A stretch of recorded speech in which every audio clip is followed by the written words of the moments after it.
I'm Nikki Jovicic from LookUpStrata and also the Managing Director of Tower Body Corporate, a body corporate management company on the Gold Coast. For today's webinar, we welcome Jake Sharp from MiMOR. Jake has a solution that will improve the safety of your building. If you dream of an apartment life without having to constantly pay for the renewal of fobs, pass around the garage remote, or be concerned about who is wandering down your hallway or lurking in the lift, you've joined us for the right session. With short stays like Airbnb continuing to be an issue for buildings across Australia, Jake will show us how to minimise the need for key safes stored at the front of buildings, or more alarmingly, lock boxes being accessed on the street or via the corner shop. When your building's key safe is compromised, this creates a security risk and unnecessary expense for the building. How can you remove the need for fobs, swipes, keys and garage door remotes while still efficiently ensuring residents, trades, managers and guests have seamless access to required areas of your building? Before we begin, I'd like to mention that the information contained in the session includes the discussions that arise from submitted questions, and chat conversations is not legal advice and should not be relied upon as legal advice. So you should seek independent advice before acting on the information contained in today's session. We're joined by Jake Sharp from MiMOR this morning. Jake has over 20 years experience in the strata industry. As the owner of a cleaning business, he is responsible for over 220 commercial and residential buildings. It was his experience in managing these large apartment buildings and manually updating residents' contact details and moving schedules that acted as a catalyst for revolutionising systems. Jake saw a gap in the market for an online communication tool to help buildings run more efficiently. MiMOR, which is the Move In, Move Out Register, is an online portal for strata managers, building managers and residents of residential and commercial properties. MiMOR acts as a centralised hub for building information, alerts and moving procedures. Jake's quite excited about what the future brings, so please stick around with us for the very end of the session and he may give us an insight into where he sees building safety in the years to come.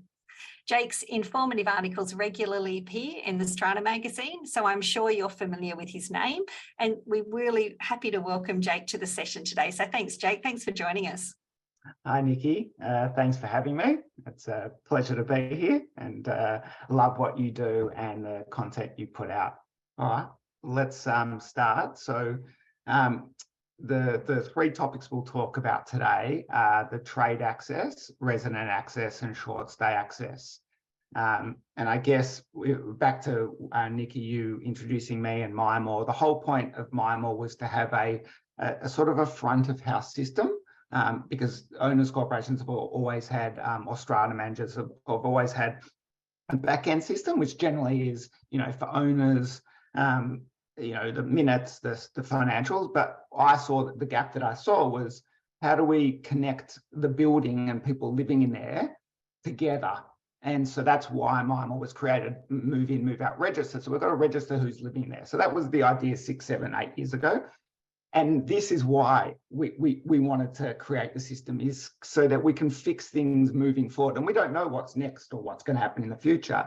But something like access to a building, which I saw firsthand running the 220 buildings, that it was a bit of a nightmare. But now that we've got a front of our system, it makes integrating systems like this for access, for parcel lockers, for EV stations, all that a lot more easier. And that residents have one system and managers have one system to control all this. So the three topics I'll talk about, as I said before, is one, trade access. That's one that is close to my what I did. Resident access, and I've also been lived in a building, so I know how hard that can be sometimes. And short stay access, which is now growing over the last couple of years that we need to fix. This is obviously the evolution of access to a building. So obviously before keys, I don't know how people had their doors, maybe with a wooden bar behind the door so no one could get in. But then we created keys, and then obviously from keys, someone created a better a way of accessing a building, and probably a safer way, of fobs and remote controls.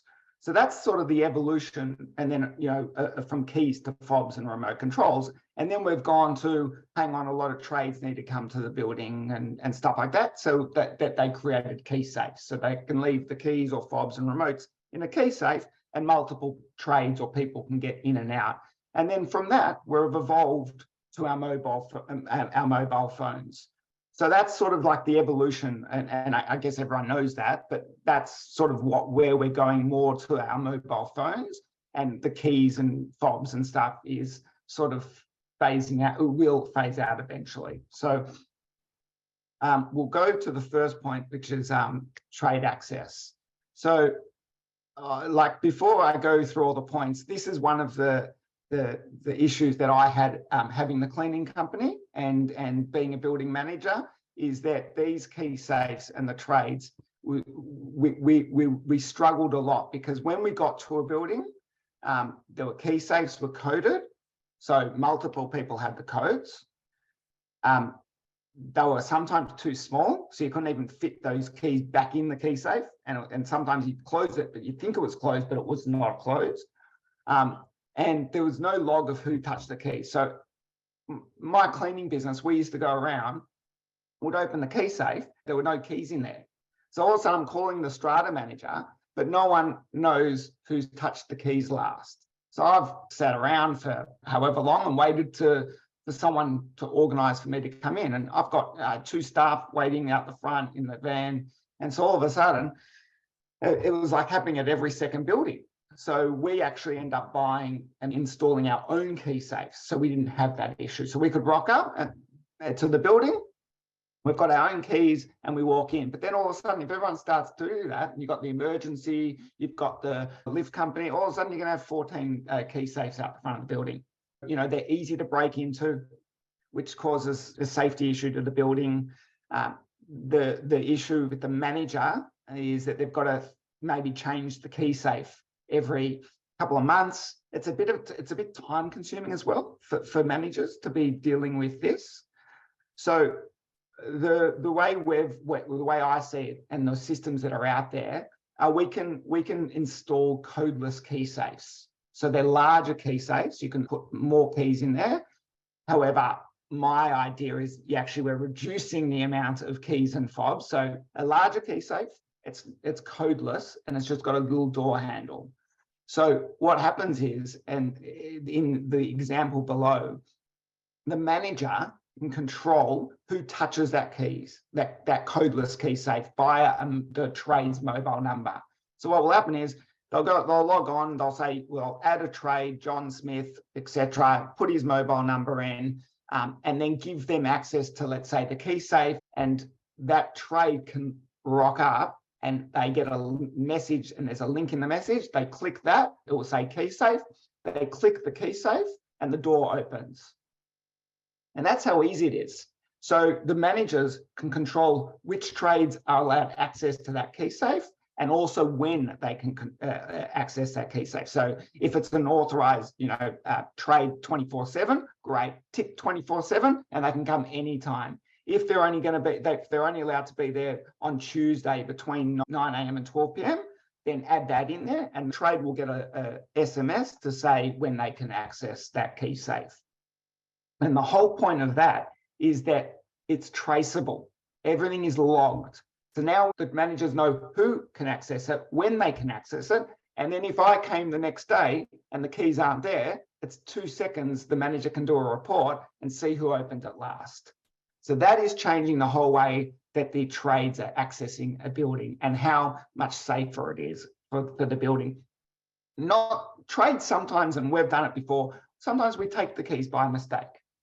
Okay, so then the manager still has to call all of us, and yes, I've got it, but I live on the other side of town. By the time I come back, I'm not going to come back till the next day. It just causes issues.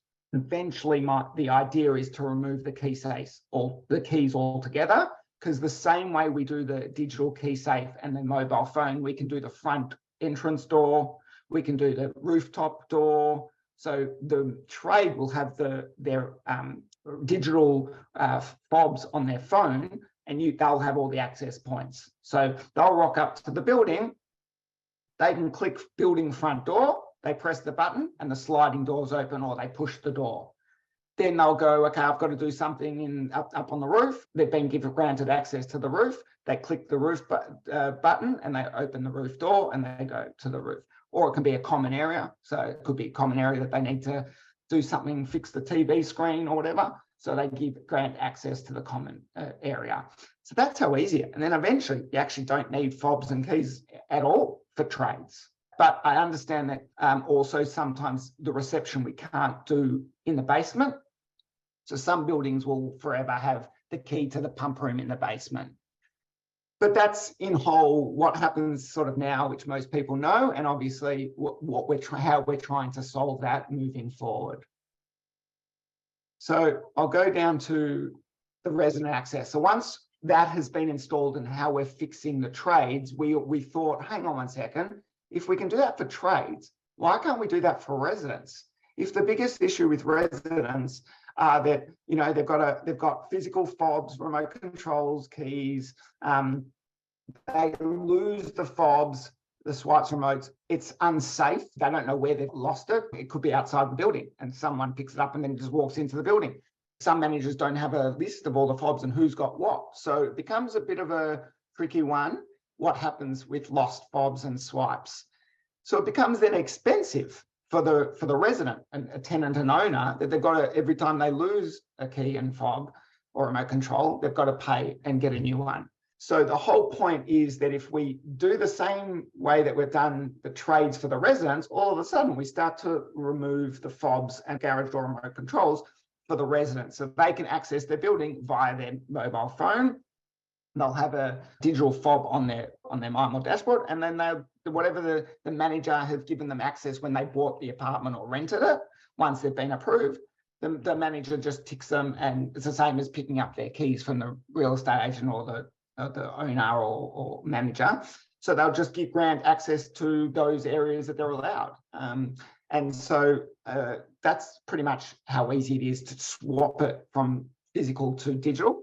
The other big issue from a strata manager's point of view is some buildings that have common areas, we've now automated the system that a common area can be booked on MiMOR, and then it sends an email confirmation to the OC manager, to maybe the cleaner, etc. So whatever needs to happen for that common area, it's all done. No one needs to call or email anymore. But what's happening now, if it's a fob system, the strata manager gets the email. They've got to then go onto the security system and allow that resident access to that common area between that booking time. Now that's time consuming. And I know one particular building had big issues. You know, they had 3 different common areas, and the OC manager, all they were doing was going to the security system and giving them access. Now, they actually forgot to give someone access for the weekend, and the person couldn't get in. And obviously the OC were closed for the weekend, and it was a nightmare. So if we can automate this system where that common area booking talks to that access point, and the resident, the button will appear during that booking. And so they just rock up, they book the theatre room at 6 p.m. on a Saturday. That button will appear at 6 p.m. and then they go in, and that's it. No more fobs, no more booking from the security system. So that's sort of what's happening now, and also the system upgrade, which is causing it sometimes. It can cause a lot of issues, and it's expensive. So you've got to upgrade the system and pay for that. Then you've got to organise and issue all the fobs and garage door remotes to the new residents. So you've got to organise it with all the residents, when you're going to be on site, when they can pick up the key. It's becoming a bit of a nightmare. So that's what's sort of happening now. But if we have a digital system, you can do that to any access point. So we can remove whatever access points that have the fob system or don't have a fob system, have a key. We can still digitize a door that doesn't have a fob reader. We can do it for entrances, exits, lifts, if it's restricted lift, garage door, common areas, doors, apartment doors, it doesn't matter. So it's all digital. And then again, like I said, with the common area, it's all automated. The manager does not need to do anything. The resident doesn't need to do anything. They just book their common area time and they rock up at that time with their mobile phone, press the button, and the area opens. And everything is traceable and logged. So if anything happens, there's a log of when they're clicking the button and they open it. So if they open it, it gets logged that it's been granted and it's opened. If they try to open it at a time that they weren't allowed to open, it will just say failed. And then you can always ask them, why are you clicking it an hour before your time? So the log, traceable and log is really important. And again, back to the system upgrade where you've got to hand over physical, you don't need to do that because it's software. So once it's been implemented, any upgrades or changes, it's behind the scenes and it's a push of a button. There's no handover. It's just a click of a button, and that's how easy it is. So it's no cost and it's a click of a button and we're upgraded. So that's where we evolved from trade access to the issues that we saw were happening at resident. And then from the resident access, which has now become a bit more of an issue, we'll go on to the short stays. Now, I know that each state has different rules and laws. Each building, or owners corporation or strata managers have different rules for each building. Some people don't allow key safes, some people do, everyone does their own thing. That's the beauty of actually having a system like ours, that we can tailor it to each building. But from what I'm seeing out there and what I'm hearing, it's becoming a bit of a nightmare. It's not going away. I don't believe short stays going away. Might be harder, but it's not going away. So for us, after we fixed the trade access and resident access, we thought, well, hang on, we can do the same thing for short stays. So the issue with short stays, similar to trades, is that there's a lot of key safes appearing on a building, and OCs, committees are saying, well, hang on, we're not allowed key safes anymore. And sometimes that doesn't get across to people, and external key safes start appearing on walls. So as you can see in some of my images here, we've got a wall that had a lot of key safes. First of all, the building is not allowing it, but if they are, it's still unsafe. These key safes get broken into. And the issue with when they get broken into, people don't understand that if there's a fob for the building or a garage door remote or an apartment door, which generally is what you need for a key safe, it gets broken into and stolen. It jeopardizes the safety of the building.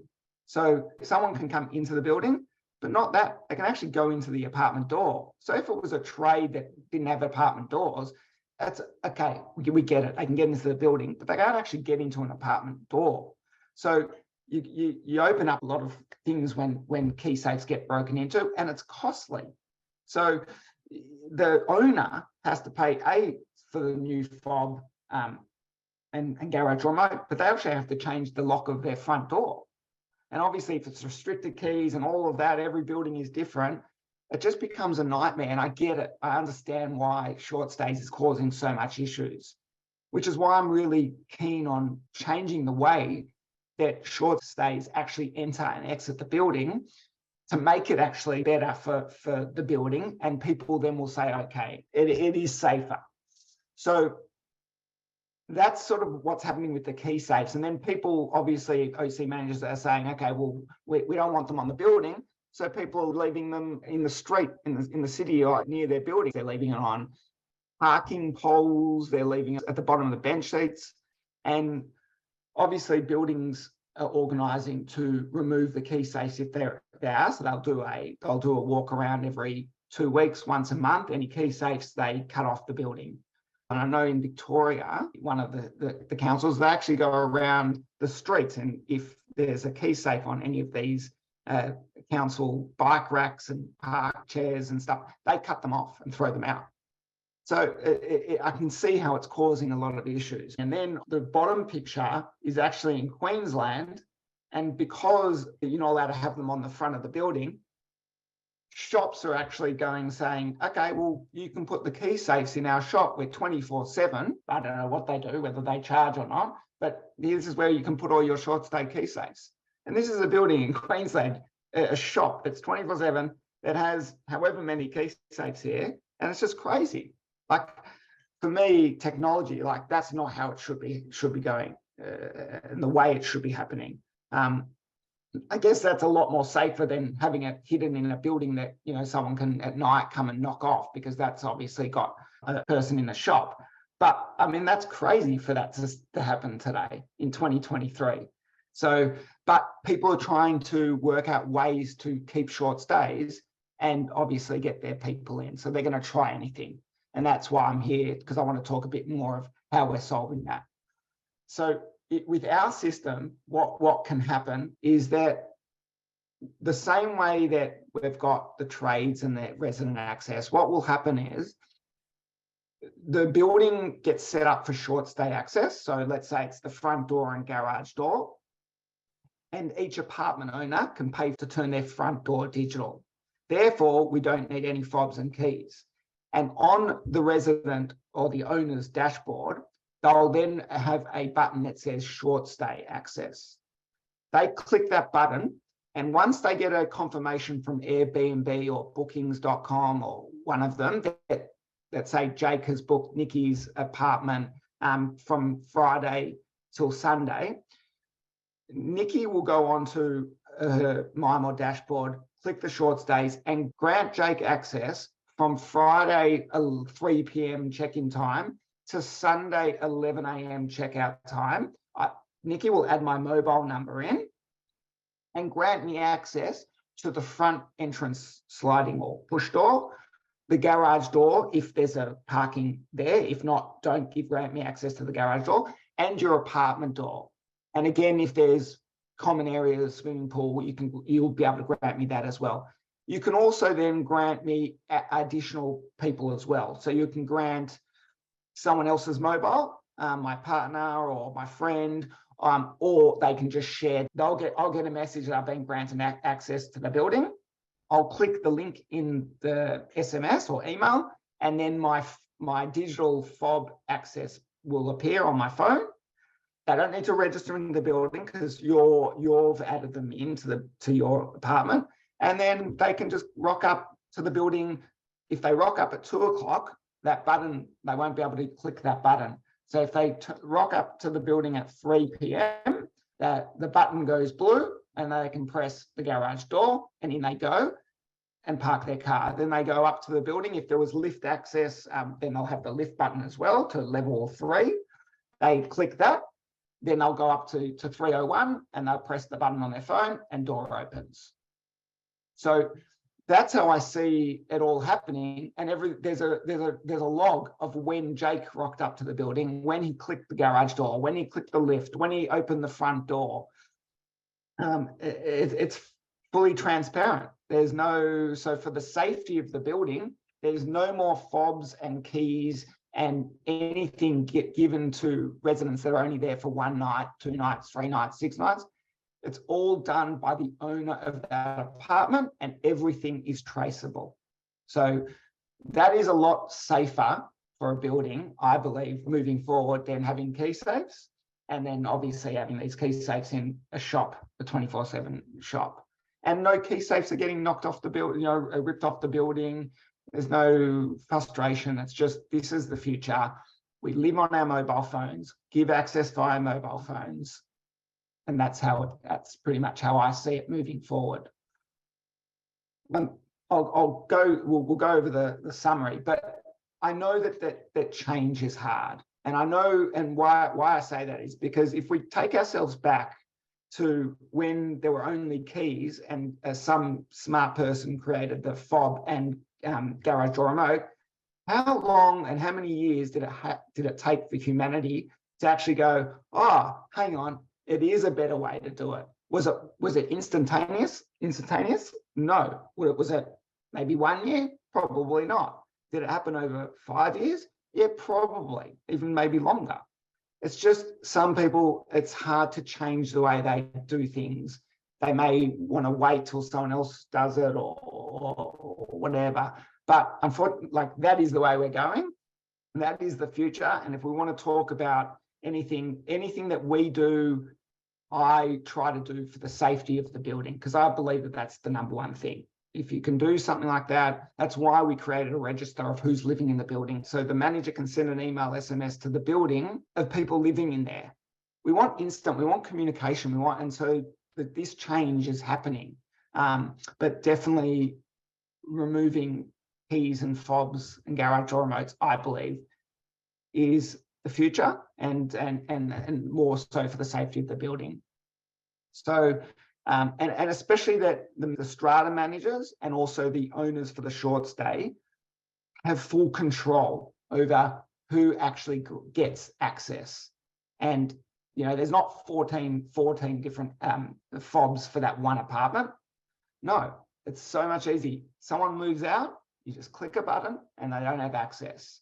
That is also automated. So when a resident moves out of the building, it actually removes them altogether from the building, but the manager still can control that. Same with the common area. If someone hasn't done the right thing, the manager can then stop them access by unticking the common area. So they can't, even if they want to try to book it, they can't get into the building, but then they can remove that common area booking altogether from that tenant. So there's just a little bit more control over who has access to the building. And again, you can have multiple people. So each person that's living in the apartment or the short stay or the trades, you can grant multiple people access, and it's via their own mobile phone. So yeah, that's pretty much the system. And this is just a few points of obviously recapping from all three categories. So the number one thing I believe is we have a digital key safe if required, and like I said, people don't like to change. So the whole point of the digital key safe is to help with that transition. So if you still want keys, whether it's for trades or whoever, we can still have a key safe, put the keys in there, or if the building can't afford to turn every access point digital at the moment, because it is a little bit, sometimes can be expensive if you've got 10 different access points, we can say, okay, let's start with one access point. Let's do the front door to the garage door, and let's put the key safe there and put the keys in there. And then as we can get more funds, we'll turn the common area door digital, etc. And then over time, you can remove the amount of keys in your key safe. So I believe the digital key safe has a big place now, and to remove the coded key safes. The other thing is the issue with the key safes being external to the building. If we turn the front door digital, then you put our key safe inside the building. So therefore it becomes even safer. So we don't have to have them on the outside. And then obviously, yeah, managers have full control over the trades and when they can grant them access. It's definitely a lot safer and secure. And more importantly, it's less time consuming, it's cost effective for trades, for residents, for even short stays. Owners don't need to meet their short stay guests at the building anymore. They can still. So if the building requires that, they can. But at the end of the day, they don't need to hand over anything. There's no more fobs and keys and garage door remotes. So the other aspect of changing a building, turning a building digital, is that if I do lose my keys, I have to call the locksmith, whether I'm a tenant or an owner, and the locksmith will come out and issue me a new key or fob. How I see moving forward when you have no keys or fobs down the track is that the locksmith will get called. So for whatever reason, I've lost my phone or something's happened to my phone, I've had to go to the 7-Eleven, charge it, or call the after hours number, call the locksmith. The beauty of it is that the locksmith can actually open the door remotely. So when you grant the main manager access to the building, or the owner that gets access to the front door, the garage door, they can actually click their button remotely and they can be anywhere in the world. So all of a sudden I've called up, somehow I've called you and said, I've lost, my phone's died or whatever's happened. I need to get into the building. So you can either click the button, say, okay, I'll open the call. You've got to get a phone and call me when you're at the front of the building, and then you can click it. And the same with the locksmith. He or she can actually turn up to the building, verify you, and then press a button on their phone. They actually don't have to have keys. So all of a sudden, it's easier for him to allow someone into the building. And again, same with as an owner, Nikki, if I'm staying at your place, you've gone away, you've allowed me as a friend, you've allowed me to stay at your place, but you don't want to give me access, let's just say for whatever reason, and I'm only going to be in and out for a couple of hours. You can say, call me when you're at the front of the building. You're on a holiday in Vanuatu. I call you and say, oh, hi, Nikki, I'm at the front of the building. You'll say, no worries. And you click the button and let me in. And then you'll say, Jake, call me when you're at my apartment door. If you turned your apartment door digital, I go, no worries, Nikki, I'm at your front door. And then you click the button and you let me in. You can do that with a cleaner.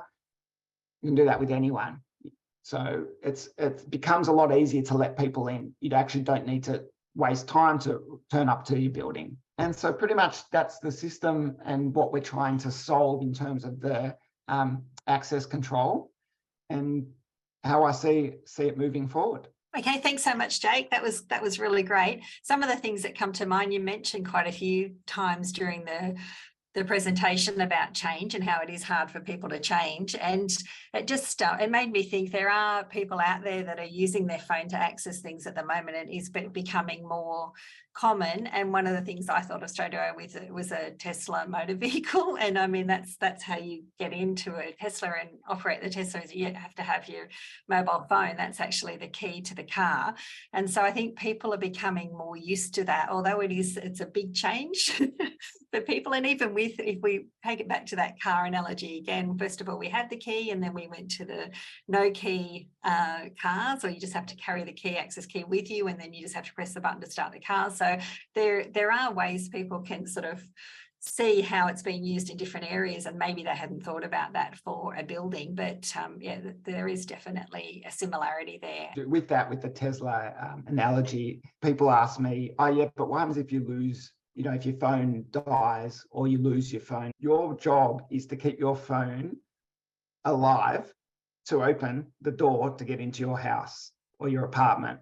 And there's no difference. Like, your responsibility is to keep your keys in your pocket. Don't lose them. And if you lose them, this is what happens. You have to sort it out. Like, so nothing changes. We're not changing that, but people get really worried. Oh, but what happens if my phone dies? Well, your responsibility is to keep your phone alive. All right, we had a few questions coming. I can see there's a few coming through from chat, but we might just cover a couple that are in here. So one of the questions we had was, emergency services use a lockbox system for a few of the older residents in our large inner city building. This has always been a concern of mine. Would this system solve the problem of access to elderly residents' apartments in the event of emergency? And if so, how? Yep. So there's a couple of ways you can do that. One, the strata manager can grant access to the emergency service, so ambulance, etc.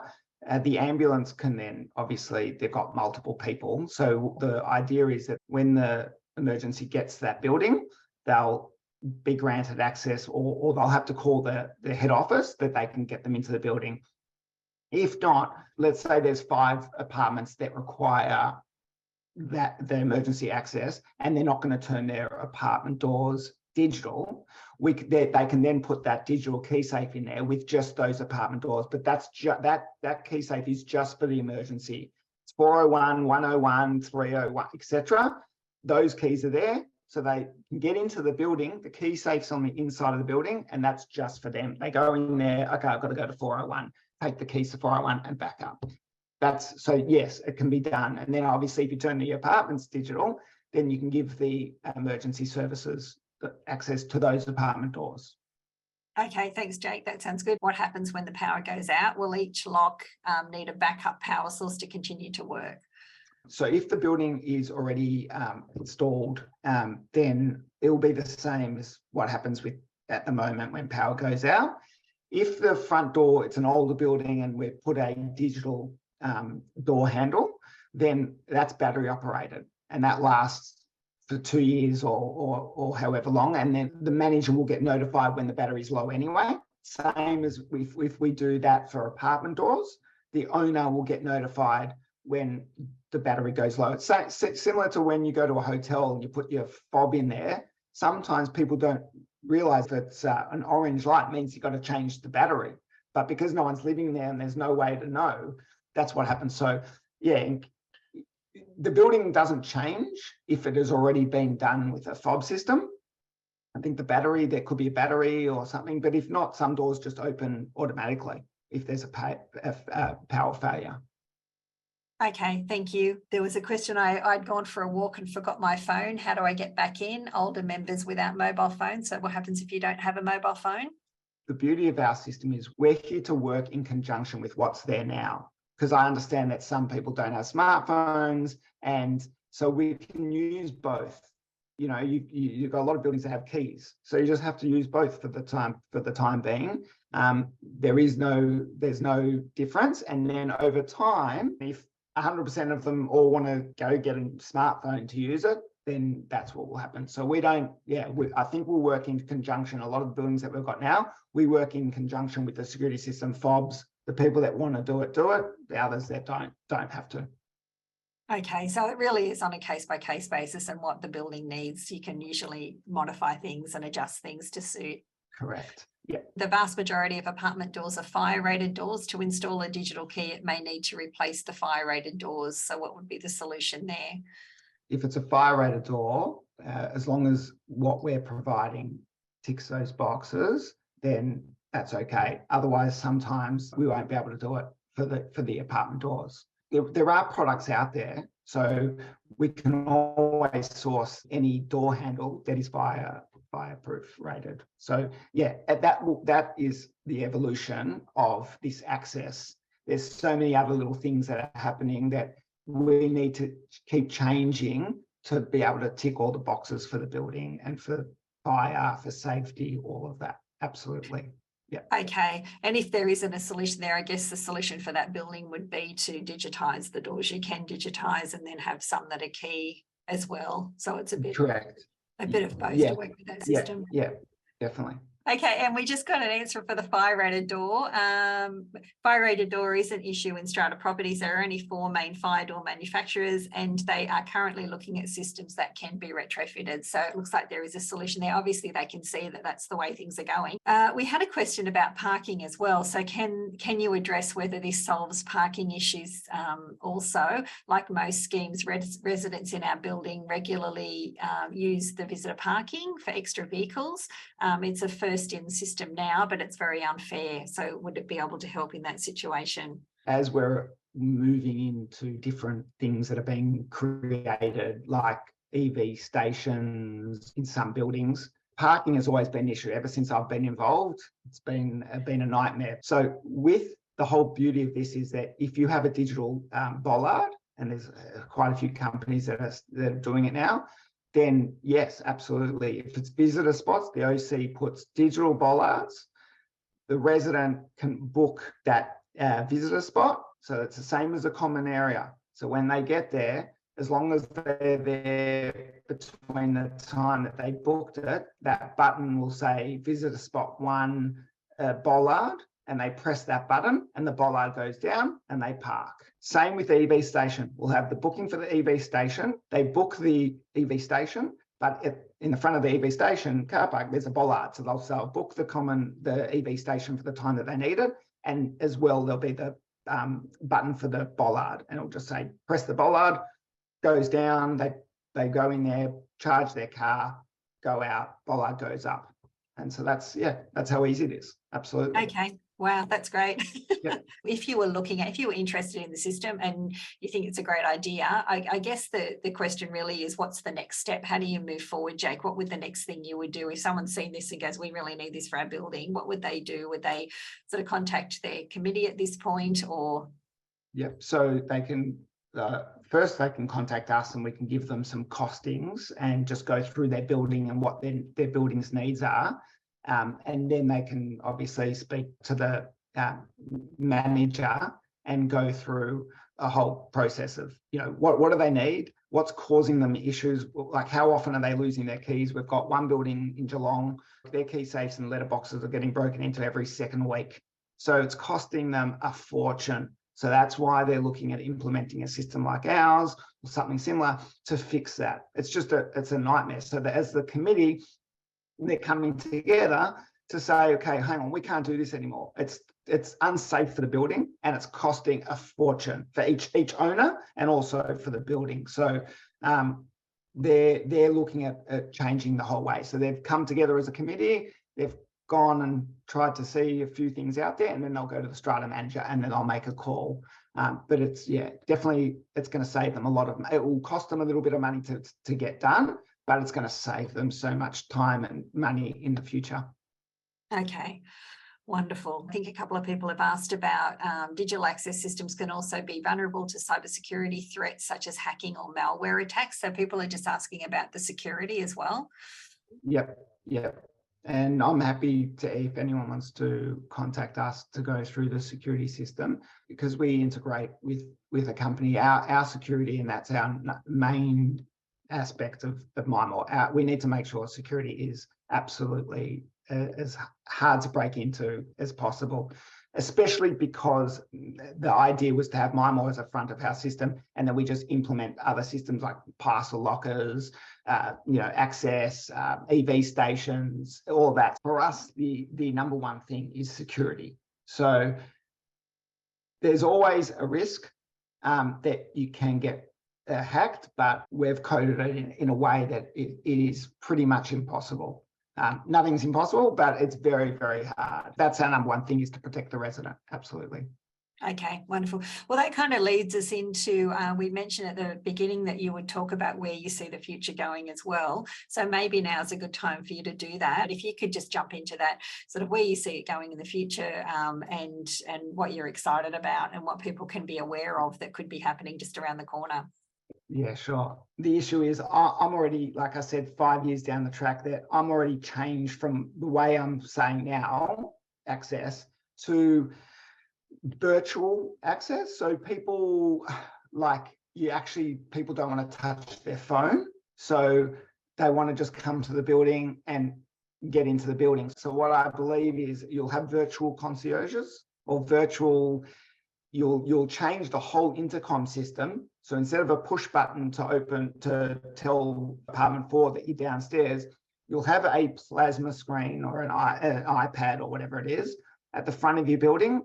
And the committee can create, because I love a little bit of AI, you can create a bot that will be there that says, welcome to 7 Howard Street in Footscray or whatever it is.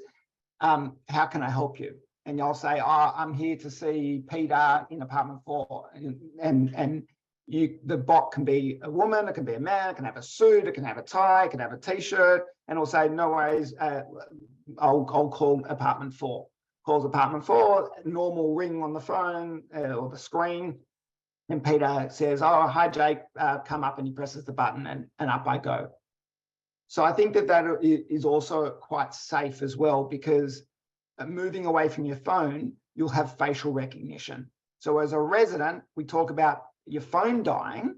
Well, if you've got a screen that's got power 24/7, forget my phone, throw it away. I just rock up to my building, I put my face to the screen and it allows me up. You can do that with trades, you can do that with anyone. So obviously people ask me about the phone. Well, I'm already thought, well, you won't need your phone and it doesn't matter whether it's a 7 apartment block that was built in the 70s or a 500 apartment block that was built yesterday. That technology, I believe, is the way we're going to move in the future. Now, you don't need a bot. You can still have just a button on the touch screen or whatever, but you can still have facial recognition, and that will take away from key safes and phones and that issue that, yes, will happen. I'm not saying that, what we're doing today is 100% foolproof. You're going to have issues. People will lose their phone and all that, but it's going to be 90% better than how it is been operated the last 30 years. But then when you go to a screen, it's not foolproof, but it's going to be even better than what we're about to change into. So I just see that is the way we're going. You can have those screens at higher end buildings or larger buildings around the building, to maybe even book. You don't need your phone. You can quickly go onto the screen where the tennis court is and see if there's any bookings, and then quickly press it, and you've got facial recognition, so it just does it automatically, and then go use it rather than try to go onto your phone and book it and all that. So it'll be a little bit more interactive. Maybe in some instances, in some buildings, you can change and the building can save money. So a concierge that is there 24/7 or longer that's charging you a lot of money, you might have a physical concierge there between 9 and 5 or 9 a.m. and 6 p.m. and a virtual concierge with screens around the building will take over after. So instead of paying $500,000 or 300 grand, you might actually save yourself 150%.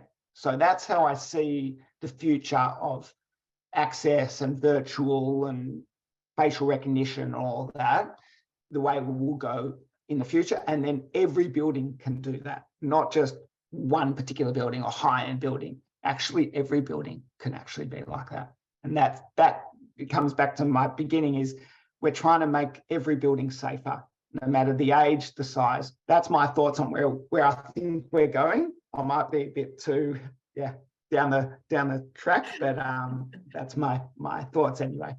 Okay, so you're looking into these things, and so these are things that we might see if we end up progressing along that line. You would be introducing things like that into MiMOR as they come up, and so MiMOR's growing with the way that technology is growing in the direction that's moving forward.